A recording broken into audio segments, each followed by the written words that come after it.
The Sonic Boom games are only a little more than a week away from release, yet it's surprising how little we actually know about them. Leave it to Japan to shed a bit of light on what we can expect with a new overview trailer for each game. However, there are still a lot of unanswered questions, so let's fire up the old analysis machine and see what kinds of secrets and hidden details we can find, starting with the Rise of Lyric trailer. Right off the bat, the trailer has a really cool nod that you might not immediately catch. The team is falling toward the running section, but if you look at Knuckles, he's actually in his gliding animation from the classic games.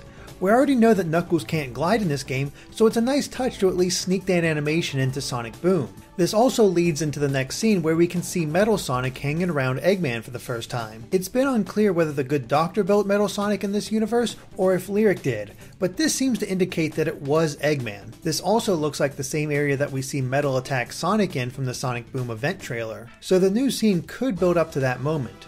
It also looks like it isn't just a fight against Metal, but Eggman as well. Later on in the trailer we can see him firing at Sonic as he goes around a loop. Whether he's an extra hazard or has to be defeated along with Metal Sonic is difficult to say though. There are other scenes that seem to slightly flesh out the basic story of Sonic Boom. In one we can see Sonic opening the door depicting him and Tails, but despite many trailers showing the other characters fighting in front of this door, the cutscene only shows Sonic. Could this be when he first encounters Lyric and the sequences with the other characters are from later in the game? Or vice versa? Either way, another new scene shows Sonic trying to attack Lyric after he's been awakened, but Lyric puts up the ball that seems to be binding his hands. The attack breaks the ball and seems to fully free Lyric based on his smile. And we know that the ball restricted him in some way thanks to the energy ring that can still be seen on his right claw. The question is whether Sonic is the one that fully revives him or just the one that frees him from his bindings. Or did he do both? A different scene, unrelated to this one, shows the group approaching Cliff. But the camera is actually focused on Quincy talking to two unknown characters in mining hats.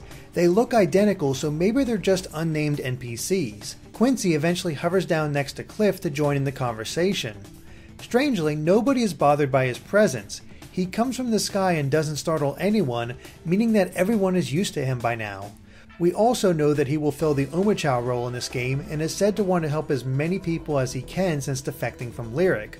So if he's a tutorial for Sonic's group, why was he talking to the two presumable miners? It probably doesn't mean anything and is just a minor detail, but for whatever reason, we can't wrap our heads around it. What is the context for this scene?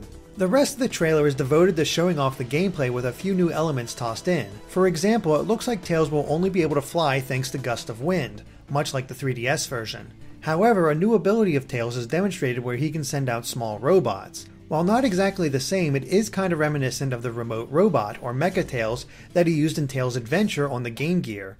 The question is, will he have access to these robots from the beginning, or as his abilities expand? The same question can be applied to Amy, who we can see perform a triple jump. This looks to confirm that the characters can be upgraded as the game goes on. And there's actually one more example. Throughout the trailer, it looks like the maximum amount of rings that the characters can carry is 100, based both on the bar that fills up below it, and the fact that you can hear them collect more rings, yet it isn't added to the counter. But later on, there's a single scene that shows that they now have a max ring count of 200. So not only can abilities be upgraded, but health as well. Though we have to wonder, what the heck is that symbol on the side of the gamepad? It looks to be of Sonic's eyes, but it's not always lit up. It only happens when Sonic is standing over the rocks that Knuckles can dig into. This is taking place in the cooperative multiplayer, so maybe it acts as a way to draw attention to specific areas in the level. We're not really sure. The rest of the trailer is a little easier to grasp. It looks like you can switch between characters at any time, even while traveling along enter beam rails like in this sequence. The enter beam also highlights something we predicted incorrectly in the Sonic Boom event trailer analysis. We thought that the new area with houses on stilts would be a different hub world since there were no platforming elements to be seen. It turns out the goal of this level is to travel down the river using the enter beams to power a boat. Maybe as you travel down the river, you'll be attacked by enemies, forcing you to stop and face them. Finally, the enter beam can also be used to find secrets in addition to helping with traversal, puzzle solving, and fighting enemies. Sonic pulls out this pipe that starts spilling rings, but we have a feeling that something a little more valuable will be found in there as well. We also get another look at some of the puzzles in Sonic Boom, and the first one looks incredibly simple. All Sonic has to do is follow the blue path. There isn't even a hint of there being more to it, but there has to be, right? At any rate, we get another look at the block puzzle level that we saw in the previous trailer. Like we thought, you have to break the boxes in order to let the laser through and activate the panels. And it looks like Amy can break these boxes as well. It's not something limited to Knuckles. We even get to see a different part of this level where they split up. Knuckles is moving across a rock face on his own while the character select indicator shows only him and Amy. Based on the two panels we saw before, it looks like the two of them will have to split up in order to get rid of all the boxes. Another sequence gives us a better look at what the fight against the giant worm will be like. We saw it dazed before, but now we see it slams into the platform the team is on as well. Will they have to beat on it when it slams down, or allow it to do that enough so it becomes dazed? Then they can pull it closer for an attack. We're not completely sure, but it does give us a better idea of at least how many bosses could be in the game. Right before it appears, the group is standing in front of the red Chaos Crystal, meaning it's acting as its guardian. The same thing happened when they were about to get the green crystal. Metal Sonic shows up for a boss fight. That means there could be at least 7 boss fights throughout the game, probably more if Eggman and Lyric aren't fought for one of the crystals. Finally, there's the multiplayer. We knew before that the cooperative mode would work by having one player use the gamepad while the other uses the TV screen. What's odd is that the part that shows it off is set in the same area, but the characters aren't doing the same things. We're honestly not sure why that could be, but it does look like the game won't be limited to just cooperative multiplayer. 2 competitive minigames are shown, though only with 2 characters. It'll likely support up to 4 though, based on the arena of the first game. That game seems to task players with rolling balls of energy into their color goal while avoiding enemies. If you notice, Sonic and Tails have a different amount of time left. This is because each time you bring a sphere to the goal, you earn more time. But if you get hit without any rings, you'll lose time. We're still not sure what those green items could be, though it is possible they're what you roll up in the balls. It's also possible to get separated from your ball, as we can see with Tails, and we think you can use the inner beam to quickly bring it back to you, judging from the B button symbol over the ball. Though, wait a minute, that looks like the B button from the Wii remote, so it looks like that could be one of the supported controller options. The other minigame features swinging logs and enemies. Gone is the timer beneath the player icons and instead are hearts. Unfortunately, there's no indication of what the goal could be.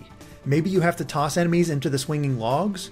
Or maybe avoid them while also avoiding the logs. We really can't tell from the limited scene we're given.